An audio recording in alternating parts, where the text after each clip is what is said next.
BJP की इस तिरंगा यात्रा पर बातचीत करने के लिए हमारे साथ स्टूडियो में है हमारे एडिटोरियल डायरेक्टर अजीत अंजुम। इसके साथ ही शरीफुद्दीन शारिक साहब हैं जो कि नेशनल कॉन्फ्रेंस के लोकसभा सांसद हैं, तीसरी बार चुने गए हैं। और बीजेपी के प्रवक्ता शाहनवाज हुसैन हमारे साथ इस समय दिल्ली से जुड़ गए हैं। कांग्रेस के प्रवक्ता शकील अहमद भी थोड़ी देर में हमारे साथ जुड़ेंगे। लेकिन पहले शाहनवाज जी, सीधा सवाल आपसे। आपके नेताओं को जम्मू पर रोक लिया गया है और जो भारतीय युवा मोर्चा के लोग हैं, नेता हैं, वो जा रहे हैं, उनको भी सीमा पर रोक लिया गया है। आपको अब भी लगता है कि आपके ये जो लोग हैं, जो नेता हैं, ये झंडा फहरा पाएंगे लाल चौक पर 26 जनवरी को? देखिए, हम जिस इरादे से निकले हैं, ऐसा काम करने निकले हैं कि तिरंगा लेकर हम जा रहे हैं। सवाल यह है कि ये आजादी के दिनों की भी याद दिलाती है और इमरजेंसी के दिनों की भी याद दिलाती है। ईस्ट इंडिया कंपनी कैसे तिरंगा फहराने वालों पर जुल्म कर रही थी, ये काम भी हो रहा है। और इमरजेंसी के दौरान जिस तरह से विपक्ष के नेताओं को जेल में डाल दिया गया था, वो भी देखने को, सुषमा जी, अरुण जी, अनंत कुमार जी को जिस तरह से कैद किया गया है, वो भी दिखाई देता है। लेकिन ये हमारा संघर्ष है।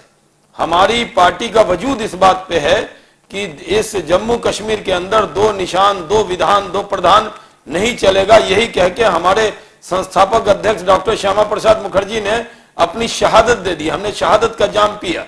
हम उमर अब्दुल्ला या किसी मुख्यमंत्री और प्रधानमंत्री और गृह मंत्री के कहने से रुकने वाले नहीं है। ये भारत का तिरंगा, हम कोई बीजेपी का झंडा लेकर नहीं जा रहे हैं जो कोई उपदेश दे। हम इस देश के एक एक इंच पर तिरंगा फहराने का हमारा अधिकार है। और जिस तरह से सेपरेटिज्म की मूवमेंट चल रही है, उसका ये जवाब जरूर है। लेकिन जो लोग सेपरेटिस्ट को बढ़ावा दे रहे हैं, हम झंडा फहराएंगे, हम जाएंगे और आप देखेंगे लाल चौक पर सरकार कुछ भी करे, उस दिन तिरंगा हम फहरा के रहेंगे।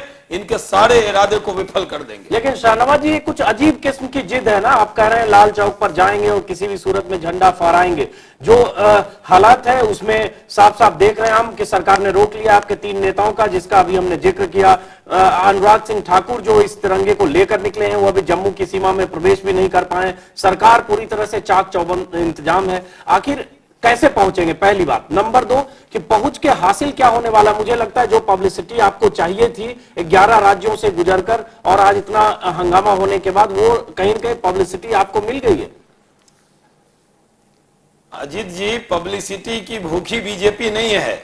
माशाअल्लाह बीजेपी के 118 सांसद हैं, 8 राज्य में हुकूमत है। सबसे बड़े दल के तौर पे कांग्रेस के से ज्यादा हमारे एमएलए हैं। हम पब्लिसिटी के लिए काम नहीं कर रहे। ये सियासत नहीं है, ये हमारे लिए इबादत है। हम वहां सियासत के लिए सियासत नहीं, इबादत है। हमारे पास यहाँ बहुत सियासत नहीं है, ये आप लोगों के लिए गलाजत है। सियासत नहीं है, तिजारत है। सियासत नहीं है, शर्मिंदगी है, ये खजालत है। उस देश में जाना, बेशर्मी से दिया गया बयान है, ये बेशर्म स्टेटमेंट है। इस तरह की गलीज बात करने वाले लोग ही गलाजत के शिकार होते हैं। इस तरह की गंदी बात संयम से बात कीजिए। इस तरह की गंदी बात करने के लिए देश मोहताज नहीं है। ये तिजारत है, तो ये सियासत है, ये धोखा है। इसलिए और शब्दों का चयन ठीक कीजिए। लोगों के पास कुछ रहा नहीं है।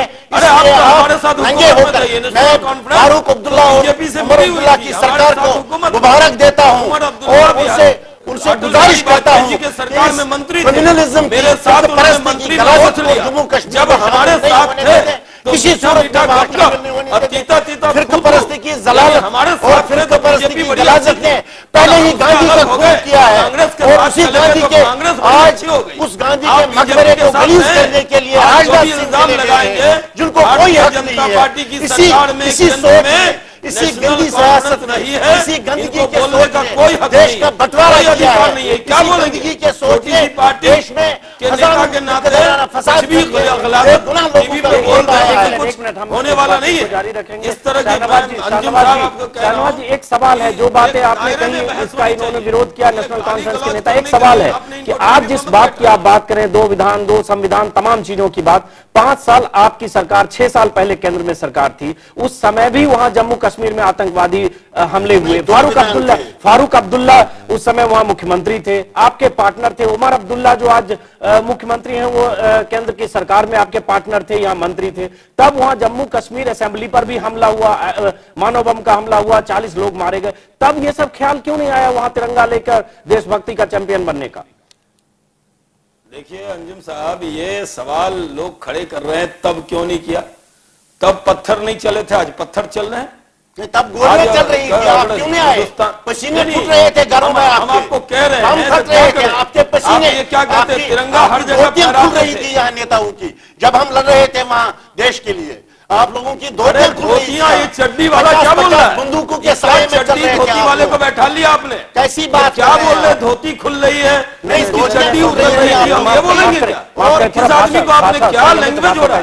न्यूज़ 24 का लेवल क्या बना रहा है? भाषा ये धोती संयमित करने के लिए धोती खुल रही है, यही भाषा सुन नहीं नहीं नहीं, भाषा माफ करें, ये भाषा संयमित मैं भाषा का बताएंगे अच्छे से, सुनते ही नहीं आप एक लोग। बहस कौन में सी हैं, भाषा बोल रहे हम हैं? कम्युनल भाषा की धोती तो तुम्हारी गीली हो रही थी, तुमको नहीं पता? जम्मू कश्मीर में नहीं आने नहीं, देंगे। भाषा पर नहीं, संयम ये रखें, बदतमीजी पूरा पे देश आमादा है ये तक सारी। आपको देख रहा, आप चुने हुए देखिए नुमाइंदे हैं, अजीत माफ करें, भाषा साहब, पर मैं संयम डिबेट कर रहा हूं, मैंने आपसे धन्यवाद जी, कहा बताएं था, अपनी बात आप। किसी लेवल के आदमी को बैठाइए, ऐसे आदमी को मत बैठाइए जो गाली गलौज पे उतारी हो। नहीं, नहीं, गाली हमारे गलौज आपने- पे आपने बोल रही है। प्रेसिडेंट को कहना था, नहीं, नहीं, नहीं, भाषा इसलिए दामाद तक कहा कांग्रेस नहीं के है। लिए, ये उसको कहना था गाली गलौज नहीं शारिक करेगा। साहब, शारिक साहब, अपने प्रेसिडेंट को समझाना था, शारिक साहब, कैसे होता है। शारिक साहब, आप चुने हुए गाली नुमाइंदे गलौज के लिए हैं, नहीं बैठे, उसका लेवल नहीं है बात पार्लियामेंट करने का। है, भाषा संयमित भाषा का इस्तेमाल करें, वरना- नहीं, नहीं, संसदीय भाषा का उपयोग संयमित भाषा का इस्तेमाल करें। शाहनवाज जी, आप सॉरी। अपना जवाब दीजिए। नहीं, मैं कह रहा हूं अजीत साहब कि आपका चैनल न्यूज़ 24 बड़ा इंपॉर्टेंट चैनल है।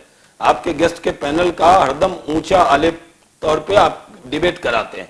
मैं ये कह रहा हूं कि जो भी बात कहना है, ऐसी भाषा का इस्तेमाल नहीं हो कि गाली गलौज हम करें। बिल्कुल जो सही लोग कह रहे हैं। दर्शक हैं वो गाली सुनने जो को नहीं गड़बड़े बैठे। कर रहा है, इसीलिए हमारा कहना है कि बीच अगर में इंटरप्ट मैंने न करें, बोलने दें उनको, बीच में इंटरप्ट न करें। जी, अंजुम साहब, अगर मेरी कोई बात पे आपको इतराज है और संसदीय है तो आप मुझे टोकें। अब आप यहाँ पर तो पार्लियामेंट की डिबेट है, वहां तो स्पीकर होते हैं, यहाँ तो आप स्पीकर हैं। मेरा कहना है कि जो मैंने बात रखी उसको अपने भाषा में ये जवाब दें, और शाइस्तगी है, उर्दू जबान वो भी जानते हैं, मैं अपनी जबान खराब नहीं कर सकता उस डिबेट में। मैं आपको इतना कह सकता हूं कि जब हम सरकार में थे हमने कोशिश की, आज भी हम जम्मू कश्मीर से प्यार करते हैं, वहां की आवाम से प्यार करते हैं, जम्मू कश्मीर को हिंदुस्तान का भी अंग मानते हैं और तिरंगा फहराना चाहिए, क्योंकि कुछ लोग तिरंगे के खिलाफ हैं लेकिन ज्यादातर लोग तिरंगे के पक्ष में हैं, इसलिए अच्छा, हम शाहनवाज जी, उनको शाहनवाज represent कर रहे हैं। जी, वहां की काट करने के लिए बीजेपी ने ये यात्रा निकाली है मानक और उसको जी, कश्मीर तक ले जा रही है। मानक जी, यात्रा नहीं है, ड्रामा है। मैं जिम्मेदारी से कह सकता हूं कि जिन लोगों पर भी आरोप लगे हैं उसमें अगर एक भी बीजेपी का कोई सदस्य हो तो मैं अभी बीजेपी की सदस्यता छोड़ देता हूं।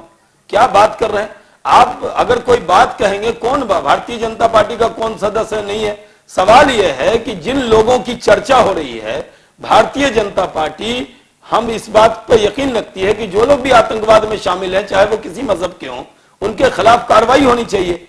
लेकिन ये कहना बीजेपी इसलिए कर रही है, हम अगर मैं आज अब ये इसलिए कर रहे हैं कि भ्रष्टाचार पे घिरे हुए हैं। चलिए ठीक है, कांग्रेस के लोग चाहते हैं कि हम मुद्दे को डाइवर्ट कर दें। हम क्यों चाहेंगे बात डाइवर्ट करेंगे कि क्यों आखिर तिरंगा लेकर आप उस सूबे में जा रहे हैं जहां डिस्टरबेंस है, जहां बवाल है, उसमें वहां आप क्यों जा रहे हैं, इस पे भी बात करेंगे। लेकिन उससे पहले शकील अहमद, कांग्रेस के नेता, हमारे साथ जुड़ चुके हैं। शकील साहब, आपने सुना होगा शाहनवाज हुसैन जो कह रहे हैं, हमारे स्टूडियो में मौजूद है नेशनल कॉन्फ्रेंस के मेंबर ऑफ पार्लियामेंट शाकिर साहब, उन्होंने जो कहा वो भी आपने सुना।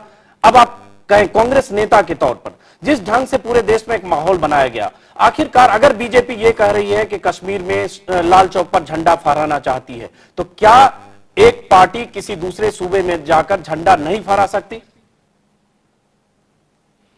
देखिए, इस देश में हर आदमी स्वतंत्र है, जहां झंडा फहराना चाहे उसको कोई रोक नहीं है। झंडा हमारी आन बान और शान का प्रतीक है, लेकिन स्वाभाविक रूप से भारतीय जनता पार्टी झंडे को राजनीतिक इस्तेमाल के लिए जब राष्ट्रीय ध्वज को करती है तो स्वाभाविक रूप से दुख होता है। आपने खुद उत्तर दे दिया, आतंकवाद की घटनाओं में आरएसएस और बीजेपी के निकट के लोग पकड़ाए हैं।